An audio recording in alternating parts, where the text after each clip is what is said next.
Vande Bharat എക്സ്പ്രസിന്റെ ticket booking തുടങ്ങിയിരിക്കുന്നു. ഇന്ന് രാവിലെ 8 മണിക്കാണ് ബുക്കിംഗ് ആരംഭിച്ചത്.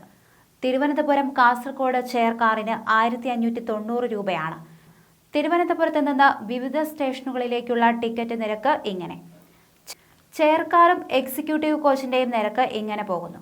കൊല്ലം 435, എക്സിക്യൂട്ടീവ് കോച്ച് 820, കോട്ടയം 555, 1075, എറണാകുളം 765, 1420, തൃശൂർ 880, 1650, ഷൊർണൂർ 950, 1775, കോഴിക്കോട് 1090, 2060, കണ്ണൂർ 1260, 2415, കാസർഗോഡ് 1590, 2880. അതേസമയം ഇന്നലെയാണ് വന്ദേ ഭാരതിന്റെ സമയക്രമം പ്രസിദ്ധീകരിച്ചത്. ഷൊർണൂരിൽ സ്റ്റോപ്പ് ഉണ്ടാകും. തിരൂരിനെ ഒഴിവാക്കിയിട്ടുണ്ട്. രാവിലെ 5:20 തിരുവനന്തപുരം സെൻട്രലിൽ നിന്ന് പുറപ്പെടുന്ന വന്ദേ ഭാരത് 8 മണിക്കൂർ 5 മിനിറ്റ് കൊണ്ട് കാസർഗോഡ് എത്തും. വ്യാഴാഴ്ച ഒഴികെയുള്ള ദിവസങ്ങളിലാണ് സർവീസ്. 5:20 തിരുവനന്തപുരം സെൻട്രലിൽ നിന്ന് വന്ദേ ഭാരത് പുറപ്പെടും. 6:07 കൊല്ലത്തെത്തും.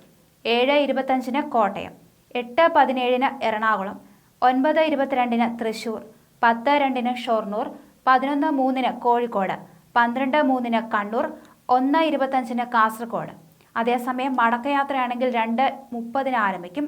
3:28 കണ്ണൂരിൽ, 2:28 കോഴിക്കോട്, 5:28 ഷൊർണൂർ, 6:03 തൃശൂർ, 7:05 എറണാകുളം, 8 മണിക്ക് കോട്ടയം എത്തും. 9:18 കൊല്ലവും, 10:35 തിരിച്ച് തിരുവനന്തപുരം സെൻട്രലിലും. അതേസമയം എറണാകുളം ടൗൺ ഒഴികെ മറ്റെല്ലാ സ്റ്റോപ്പിലും 2 മിനിറ്റാണ് അനുവദിച്ചിട്ടുള്ളത്. എറണാകുളത്ത് 3 മിനിറ്റ് നേരം ട്രെയിനിന് സ്റ്റോപ്പ് ഉണ്ടാകും. ആദ്യ സർവീസ് 26 കാസർഗോഡ് നിന്ന് ആരംഭിക്കുന്നുണ്ട്.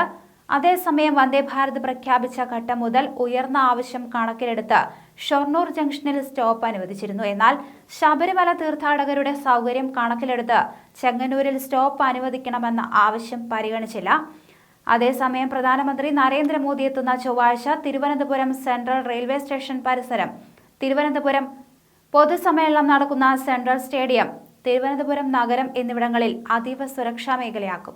ശനിയാഴ്ച സിറ്റി പോലീസ് കമ്മീഷണറുടെ നേതൃത്വത്തിൽ സിറ്റി പരിധിയിലെ സ്റ്റേഷൻ ഹൗസ് ഓഫീസർമാരുടെ യോഗം നടന്നിരുന്നു. സുരക്ഷാ നടപടികളെക്കുറിച്ച് ചർച്ച ചെയ്യാനും പോലീസുകാരുടെ അഭിപ്രായം തേടാനുമാണ് യോഗം. പ്രധാനമന്ത്രി സഞ്ചരിക്കുന്ന ഭാഗങ്ങളിൽ പാർക്കിംഗ് അനുവദിക്കില്ല. പ്രധാനമന്ത്രി എത്തുന്നതിന് മണിക്കൂറുകൾക്ക് മുൻപ് തമ്പാനൂർ KSRTC ബസ് സ്റ്റാൻഡിലേക്കുള്ള ബസ്സുകളുടെ പ്രവേശനവും പുറപ്പെടലും നിയന്ത്രിക്കും. ചൊവ്വാഴ്ച രാവിലെ 8 മുതൽ 11 വരെ ഡിപ്പോ പ്രവർത്തിക്കില്ല. ഡിപ്പോയിൽ നിന്ന് സർവീസും ഉണ്ടാകില്ല. ഡിപ്പോ കോംപ്ലക്സിലെ കടകൾക്കും പ്രവർത്തനാനുമതിയില്ല. 11 മണി കഴിഞ്ഞ് പ്രവർത്തിക്കാം.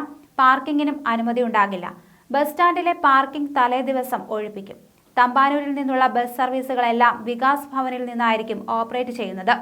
VVIP സുരക്ഷയുടെ ഭാഗമായി തമ്പാനൂർ ഭാഗത്തെ സ്റ്റാൻഡുകളിൽ നിന്ന് ഓട്ടോറിക്ഷകളും മാറ്റും. പ്രധാനമന്ത്രി വിമാനത്താവളത്തിൽ നിന്ന് വരുന്ന സ്ഥലം മുതൽ പരിപാടി നടക്കുന്ന ഇടങ്ങളിൽ വരെ പാർക്കിംഗ് അനുവദിക്കില്ല. ഈ സമയം വാഹന ഗതാഗതത്തിന് പൂർണ്ണ നിയന്ത്രണമുണ്ടാകും.